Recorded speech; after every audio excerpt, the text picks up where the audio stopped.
Shavuot Tov Beshem Hashem Naaseh Venatzliach pour ce dimanche 21 juillet, Tetvav du mois de Tammuz. Shiur acheté par la famille Bedok pour l'anniversaire de leur papa, Émile Khalfa Bedok. Si j'ai bien prononcé Bezrat Hashem, un tzaddik à qui on fait un gros bisou, Bezrat Hashem, qui fête ses 88 ans aujourd'hui.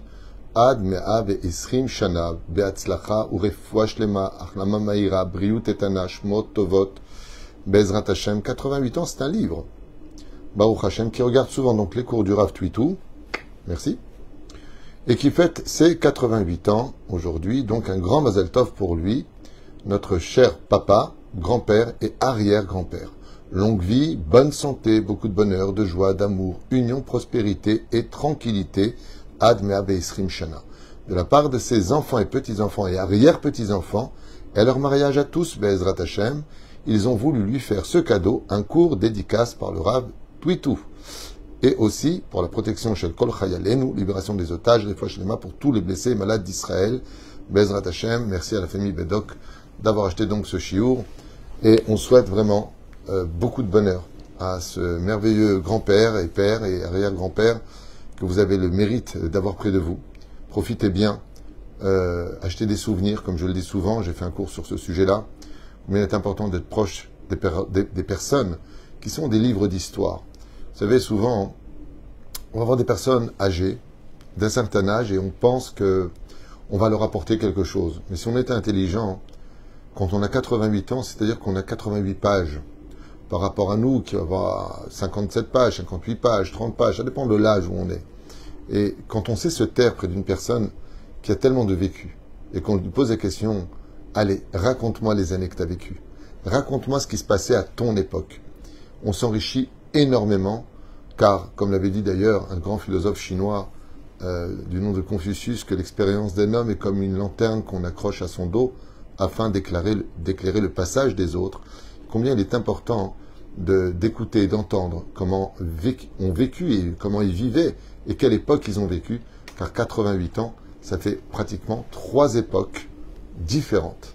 Ces 3 époques, c'est le Kamamdina qui est extraordinaire. Il était jeune, il a vécu la naissance de l'État d'Israël, il a vécu les années 67, il a vécu les années 80, il a vécu le modernisme d'aujourd'hui. C'est un livre d'histoire et vraiment j'espère que son histoire continuera encore pour d'autres générations, et surtout, la plus importante de toutes les générations, celle qui finira avec la reconstruction, Bezrat Hashem, du Bet Amikdash. Et là, ce sera l'apogée des apogées, Bezrat Hashem, pour lui et toute sa famille. Chez Iske, les Arbe Ahava, que toute sa famille l'entoure de beaucoup d'amour, beaucoup de respect et de considération, car si vous existez, c'est parce qu'il en a été la racine. Ne l'oubliez jamais. Dans notre paracha, donc pour notre ami à qui on souhaite 120 ans de bonheur, il est marqué Pinchas ben Elazar ben Aaron Cohen et Shivet Ramatim al ben Israël bekano et kinati betocham. On va traduire cette paracha de la semaine qui commence avec ce fameux verset. Pinchas, fils de Elazar, qui est lui-même fils de Aaron, le Cohen, et Shivet Ramati a ramené la colère de Dieu sur terre vers le ciel. Mais al ben Israël, donc il a retiré la colère dessus des enfants d'Israël qui ont mis Dieu en colère à cause de la débauche. Bekano et kinati betocham, car il a été jaloux pour moi, et a agi en conséquence, et kinati. C'est-à-dire que Pinchas a eu mal pour Dieu. Voilà ce que cela veut dire. Je pense qu'un récit du Baal Shem Tov, avec la crème de la Chassidoute, tombera très bien pour expliquer cela pour l'anniversaire de ce tzaddik, Bezrat Hashem Émile Khalfa Bedok. Botishma. Bechad Ayamim, un jour, Yashav Hatzadik Rabbeinu Harav Akadosh, Rabbi Israël Baal Shem Tov, qui lui-même était contemporain du Or HaChaim Akadosh, dont c'est la Iloula aujourd'hui, puisque le Baal Shem Tov avait décrété que le Or HaChaim était le Mashiach de son époque. Im Talmidav le Seudat, Shem Mitzvah. Donc le Baal Shem Tov était assis avec tous ses élèves, peut-être pour fêter son anniversaire. En tout cas, ils en ont fait une Seudat Mitzvah. Qu'est-ce qu'on peut faire pour que ce soit une Seudat Mitzvah? Tout celui qui se met à table, avec des nourritures strictement cachères, et qui fait des Dvar Torah à table, qui honore la présence divine, le Rav Ovadia a dit, ça s'appelle aussi une Seudat Mitzvah. caché la haine, Henamru Chachamim. Et le Baal Shem Tov, il a posé une difficulté à ses élèves. Il leur a dit la phrase suivante. Dans Masechet Yoma, à la page 22, il est marqué Kol Talmid Chacham she'eno nokem kenachash eno Talmid Chacham. Bizarre. Alors je vous traduis, ouvrez bien grand vos oreilles, c'est très bizarroïde. Effectivement, dans le Talmud de Masechet Yoma, il est marqué tout sage qui se prétend être sage et qui ne pique pas, ne mord pas les autres comme le ferait un serpent, n'est pas un Talmid Chacham. Quelle comparaison bizarre de comparer un homme de Torah à un serpent et de dire que si il ne mord pas comme un serpent, alors c'est pas un Talmid Chacham. Quel rapport? N'est-ce pas là la sagesse du Talmid Chacham, d'être celui qui ne fait pas de mal, qui relève les autres, qui trouve des solutions et du mérite? Et le Baal Shem Tov les regarde en leur disant « Pouvez-vous, mes chers élèves, m'expliquer comment c'est possible ?» Alors que la Torah nous dit, comme c'est marqué dans Vaïkra Yutet, verset 18, « Lotikom velotitor » Il est bien marqué dans la Torah, nous entre les Juifs, « Lotikom velotitor » Ni tu te venges, ni tu tiens rancœur. Donc, comment est-ce qu'on peut dire que c'est lui qui est un Talmid Chacham, il doit être comme un serpent qui mord? J'ai pas compris. De quoi, dit le Baal Shem Tov, veut parler la Gemara. Comme personne ne trouvait, le Baal Shem Tov a répondu à ses élèves. Dans la Gemara de Ta'anit, de Dafhet, il y a marqué Sheshalou et Anachash. Un jour, ils ont posé la question au serpent. Ezo ana yesh lecha she'ata nosher bnei adam. Donc, quand on dit, ils ont posé la question à un serpent, il y a qu'un sage parlait le langage des serpents, ou qu'ils ont parlé à l'ange qui dirige le monde des serpents. Ça, je ne sais pas. Ils ont posé la question en tout cas, et ils lui ont dit, pourquoi est-ce que tu mords les passants, les gens qui passent devant toi?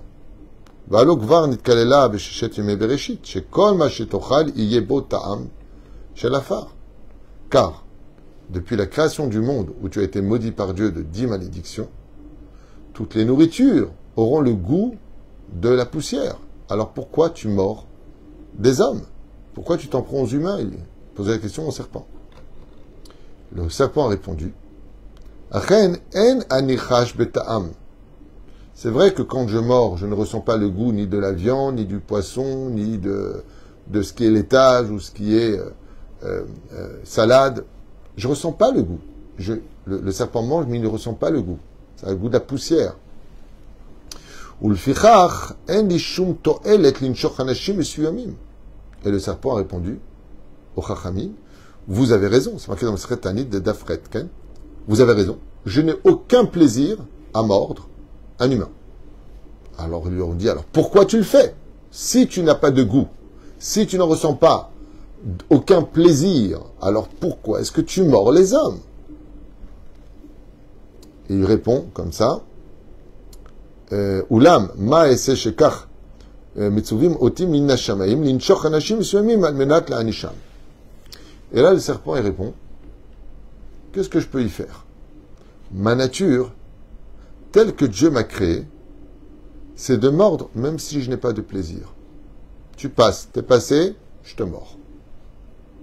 Même si j'ai mangé, tu viens, je te mords. Alors bien sûr, il y a la protection du territoire, il y a le danger de ces ponts d'œufs, tout ce que tu veux. Mais le serpent, il mord, parce qu'il mord. C'est comme ça. Vous savez, les chiens, quand ils sont petits, ils ont besoin de tout mordre, même quand ils sont grands, tu me diras. Ils ont besoin de mordre. Ils ont besoin. Le serpent, il cherche à vider son venin. Il cherche à mordre. Tu viens, il mord. Dès qu'il y a un éveil, il mord. C'est sa nature. Et donc, ça s'explique le Baal Shem Tov à ses élèves. Et il dit, c'est ce que voulait dire la Gemara. La Gemara, elle dit, un grand rave, un vrai Talmid Chacham, il doit avoir cette même nature que le serpent. De quoi est-ce qu'il parle? Kavanat Rabotenu. Les intentions sont de nous expliquer, Shaita Talmid Chacham, Shepagou Bo, Alav Limtor Livgoa, les Pogaim, Bo, Ad, Shefaiseu. Il dit, quand un Talmid Chacham, on lui fait du mal, dans son cas à lui, en tant que Talmid Chacham, il a le devoir de l'inchochoto, ça veut dire de lui rentrer dedans, de le remettre à sa place. Ah, où est l'humilité? Je ne comprends pas très bien comment ça se passe. Et il dit, non, je vais t'expliquer. Chez Unotel Laem, Alia Sezot, Mipne Kevodo Aishi, et là, Rak Mipne Kevoda Shel Torah. Et là, le Baal Shem Tov, il explique quelque chose de fondamental. Il dit, quand on s'attaque à un Talmid Chacham, ce n'est pas à l'homme qu'on s'en prend. C'est à la Torah qui est en lui. Et étant donné que la Torah qui est en toi, c'est plus toi, tu as le devoir de remettre l'autre à sa place, en l'honneur de la Torah qui est en toi. Toi, tu ne dois pas en te retirer un profit. Comme le serpent ne retire pas un profit quand il mord, parce que le goût, de toute façon, ne lui apporte aucun avantage. De la même façon, un vrai Talmid Chacham, c'est celui qui, quand il réagit vis-à-vis de ta mauvaise conduite, ne réagit pas en son honneur à lui. Il n'a pas de goût pour lui. C'est l'honneur de la Torah. Et c'est ce que répond le serpent. Le serpent, il dit, c'est pourquoi je mords. Qu'est-ce que tu veux que je fasse? Dans le ciel, quand on m'a créé comme ça, que si tu passes, je te mords. T'approches pas trop de moi. Par exemple, tu mets ta main dans un aquarium où il y a un serpent, tu veux prendre juste une pierre qui est à côté, lui, il va te mordre. Il te craint pas spécialement. Il va te mordre parce qu'il y a quelque chose à mordre. Et tu vois, le serpent, il le fait, pas pour lui, parce que sa nature, c'est de défendre ce pourquoi il est né. Imposer la crainte. Il dit le Talmid Chacham, quand il réagit ou s'il se met en colère après quelqu'un, ou s'il demande, il dit à la personne, tu reparles encore une fois dans la synagogue, devant tout le monde, tu sors de la synagogue. Tu te prends pour qui? Quel orgueil, comme ça tu m'humilies en public, c'est ça un rave, comme ça il parle. Quand il prévient 10 fois, 20 fois et que tu ne veux pas comprendre, alors il y a aussi l'honneur de la Torah qui est derrière. Lui, il ne veut pas que tu partes. Lui, il ne veut pas que tu aies mal. Lui, il ne veut pas que tu sois humilié. Mais la nature de l'homme, c'est de défendre l'honneur de la Torah. Quand tu parles, tu empêches la prière de monter. La shrina, elle s'en va de la synagogue. Donc, il y a des moments où c'est l'honneur de Dieu qui parle. Et c'est ce qu'il dit le Baal Shem Tov. Un vrai Talmid Chacham, il ne travaillera jamais pour lui. Si lui, personnellement, en tant qu'homme, il est touché, il se tait. Mais si c'est la Torah qui est touchée, il ne se tait pas. C'est la nature du vrai Talmid Chacham de défendre l'honneur de la Torah, comme on l'a vu pour Hanouka, où ils ont voulu nous assimiler, mettre la Torah au même niveau que la philosophie d'Aristote, de Platon, de Socrate. Au même niveau. C'est la philosophie, votre Torah. On n'est pas dans la même ligue, babouche. La Torah est au-dessus de tout. La Torah, il faut savoir se mettre en colère contre notre Yetzer Hara pour toujours la laisser briller. Tu te mets en colère, c'est assourd la colère. Oui, c'est assourd. Tu ne te mets pas en colère. Mais contre son Yetzer Hara, c'est une mitzvah de se mettre en colère. L'olam yergiz adam Yetzer Tov ad Yetzer Hara. À tout jamais, un homme devra gronder son Yetzer Hara. Comme cette fameuse histoire où un jour, un homme et une femme se prennent la tête un vendredi matin. C'est la meilleure heure pour se prendre la tête. Et l'homme se met en colère contre sa femme et il lui dit, tu vas te taire, maintenant tais-toi. La femme est choquée. Il dit, oh, comment tu me parles, ça va pas, non? Il lui dit, chérie, excuse-moi, c'est pas du tout à toi que je parle, c'est juste à ton Yetzer Hara. Yetzer Hara, Shélach, parce que toi, tu es quelqu'un de merveilleux, mais aujourd'hui, ton Yetzer Hara, je lui demande de se taire parce qu'il va trop loin dans ta façon de me manquer de respect, dans ta façon de me jeter, de me dénigrer. Keneged Yetzer Hara. C'est contre le Yetzer Hara. Pour ça, d'ailleurs, que les Chachamim nous disent, comme on le dit à Kippour, un juif qui faute, c'est pas lui. C'est le Yetzer Hara qui l'a fait tomber. C'est pour ça qu'il faut se mettre en colère contre lui et lui dire au Yetzer Hara qu'il se calme, qu'il reste à sa place, qu'il rentre dans sa niche. C'est Pérouche d'abord. Car les serpents n'ont aucun intérêt personnel de mordre. Même quand ils sont rassasiés, ils le font. Donc ce n'est même pas pour manger car ils n'auraient pas de place dans leur estomac. Et là, car en réalité, comme on le voit dans le Zohar Kadosh, les serpents ne font que ce que le ciel leur demande de faire. Ils ont une shlichut, c'est-à-dire une mission à accomplir. Ainsi, chaque juif a pour mission de défendre l'honneur de la Torah, des mitzvot et de Dieu. Mais pas son honneur personnel.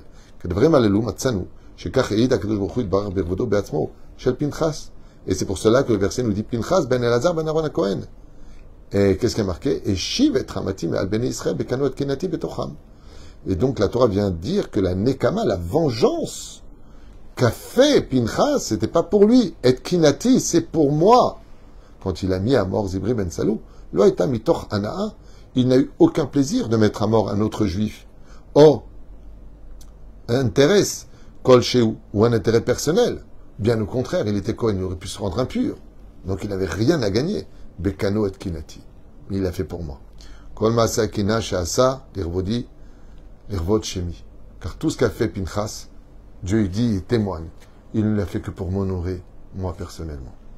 Alken amara Baal Shem Tov, et le Baal Shem Tov lève les yeux vers tous ses élèves, il leur dit, cette paracha n'est pas historique, elle est journalière.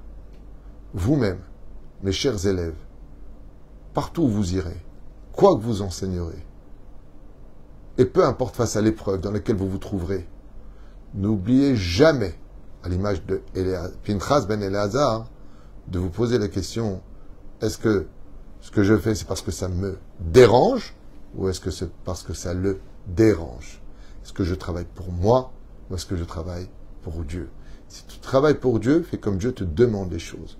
Si tu travailles pour toi, il n'y a pas de travail que de travailler pour le Créateur du monde. Je voudrais juste finir avec un rebondissement sur l'éducation. Un jour, très brièvement, on m'a posé la question à propos de l'éducation. Comment on peut savoir si notre éducation elle est sur le bon chemin? J'étais pressé ce jour-là et je lui ai donné une phrase que j'aimerais vous répéter. Je lui ai dit c'est très simple et c'est compliqué. C'est simple à comprendre, mais c'est dur à vivre. Si ce que tu fais dans ton éducation, c'est uniquement parce que ça énerve le ciel, c'est une bonne éducation. Mais si ce que tu fais comme éducation, ça te dérange à toi, c'est pour toi, alors c'est pas forcément une bonne éducation. Ça ne veut pas dire dans tous les cas. Mais par exemple, tu fais le kidouche. Ton fils, qui a 5 ans, il saute sur le fauteuil. Viens ici, viens à table, tu dois écouter le kidouche. Non, il peut l'écouter en sautant sur le fauteuil. Qui ça dérange? Dieu, qui est content de voir des enfants qui sautent dans tous les sens, comme le dit la Gemara dans Masechet, Moed Katan, Vedaftet, Amoudbet, que ta table soit toujours renversée, ça veut dire que tu as une belle descendance à table, des enfants. Ça bouge, ça renverse les verres, ça fout le balagan. Donc, si tu travailles pour Dieu, va prendre ton fils dans les bras éventuellement et embrasse-le. C'est Shabbat Shalom. Mais si tu travailles pour toi, alors tu vas t'énerver parce qu'il a renversé le verre de kidouche, parce qu'il a fait ceci, ou parce que ta femme n'est pas encore arrivée. Est-ce que Dieu veut que tu te mettes en colère en disant « Oh, il y en a marre, il faut que je t'attende pendant 3 heures. Quand je viens, je te veux à table. » Oh. Tu travailles pour toi ou tu travailles pour Dieu? Parce que si tu travaillais pour Dieu, au lieu de crier, tu serais parti l'aider à finir de mettre la table et lui dire « Chérie, dès que tu es prêt, on commence, le kidouche. » C'est la différence entre ceux qui travaillent pour eux-mêmes et ceux qui travaillent pour Dieu. Pinchas, vient le Baal Shem Tov nous dire, vient Akadosh Baruch Hu lui-même nous dire que tout ce qu'il a fait, c'était que les Shem Shamaim et rien de personnel. Car Bezrat Hashem nous dit le Baal Shem Tov, à chaque génération transmettez ce message, n'oublie pas pour qui tu travailles. Si c'est pour Dieu, alors fais ce qu'il demande lui et ne laisse pas tes émotions se prendre pour Dieu. Baruch Adonai Olam, Amen, Amen. Yom Uledet Sameach Ad 120 Shana.